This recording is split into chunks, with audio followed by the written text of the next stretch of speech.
gutter, I'm going to be reviewing this. The Chiappa M-1 NSR Carbine chambered at 9mm. Before we get started, we're just going to clear the firearm just to make sure that there's no rounds in the chamber. Full disclosure, I have no relationship with Chiappa or any of the other manufacturers that make the parts or accessories that I've put on this firearm. Also, I'm not a firearms expert. I don't know everything about firearms. There are people out there that know plenty more about firearms than I do. So with that out of the way, let's get started. On the end of the carbine, there's a faux suppressor. It's fake. So what I've done is I've put an Emerson Gear suppressor wrap on there. This is just an airsoft suppressor wrap, so there's no heat retardant material between the wrap and the suppressor should it overheat. But where this is not a real suppressor, it doesn't get that hot, so it works just fine. Moving back from the suppressor wrap, this firearm came with flip-up adjustable iron sights for both windage and elevation. There's some sort of plastic or polymer. Right behind the front iron sight, there's a Magpul QD mount. So I can attach my sling to that hard point right there. Behind the QD sling mount, there's a Nico Sterling red dot. This is just a budget red dot. However, I do like the vibe that it gives the setup I have on this rifle. A little bit of a retro look. It's not a high-end red dot, nor is it would it be good for anything real serious, as it's not going to be as durable as an EOTech or something like that. On the bottom of the firearm at the front, I have a Magpul AFG2 foregrip, an FDE. I also switched out the pistol grip on this rifle. The original pistol grip had a steeper grip angle, and it had finger grooves in the grip, which I didn't like the feel of or how it fit in my hand. So I put in a Magpul MOE K-grip and FDE on as well. This rifle has a blowback action. It's perfect for 9mm cartridges. However, it does give a little bit of a snappy recoil because of all that weight of the bolt moving backwards. And of course below, there's the magazine.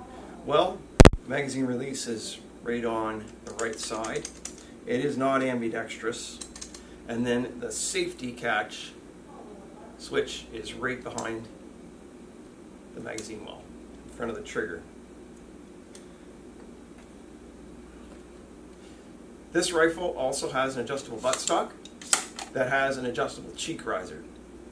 I put Condura multicam adhesive fabric on the top of the cheek riser just to balance out the multicam suppressor wrap. I found it looked a little better having some multicam on the back, just personal preference for me.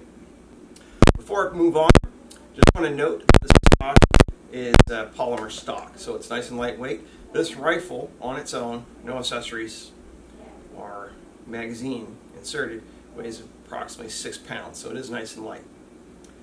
Chiappa is an Italian company, so of course the Chiappa M-1 NSR Carbine takes Beretta 92 magazines. The magazines I have are made by Chiappa. They're about half the price, and they're not as construction's not as nice as the Beretta models, but they work just fine. On the bottom of my magazines, I put Magpul magazine assists. These ones are an FDE, just to match the color scheme I have on the rifle. The reason I put these on there is I could not find extended magazines to fit this rifle anywhere around me.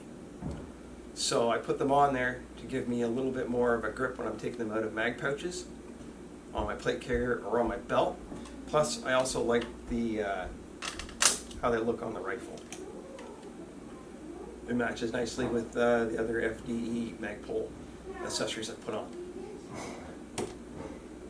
This rifle has the same manual of arms as a standard M1 carbine regarding the action, how to charge it, magazine release, safety, trigger group, and the basic look of this rifle. The magazine release is really easy to manipulate with your index finger on the right side. The safety is on the right hand side just behind the magazine release. It's a little switch that has a 45-degree throw to switch it from fire to safe and vice versa. I do find this safety to be a bit small to manipulate with gloves on. The trigger sits a little further back than I would like inside the trigger guard.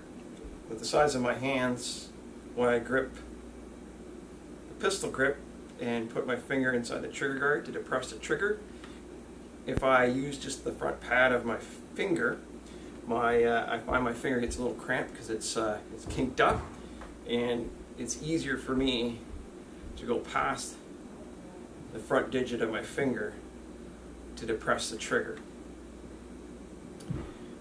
My own personal preference would be to have that trigger a little further forward, where the rifle's in this configuration, but it is what it is. The buttstock is extendable and retractable, so you can adjust it for your length of pull preference.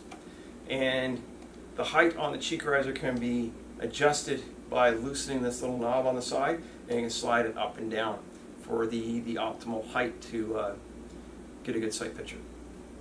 The rear flip-up iron sight uses a little pin on the hinge, and it's not threaded or screwed in, so it has a tendency of walking out as you're firing the rifle. So I'd recommend getting another set of iron sights if you're purchasing this rifle and you intend to rely on or ever use these backup sights. Despite the few negatives I found with this rifle, overall I have enjoyed shooting it. It is a fun little rifle. It's nice and light. I do like the vibe it gives off with different accessories and furniture I've added to the rifle. Overall, I still would have purchased this firearm despite the few negative points I've pointed out with it. If you like this video, please like, comment, and subscribe. It really helps the channel out. Thanks for watching. Have a great day. Get out there and get good.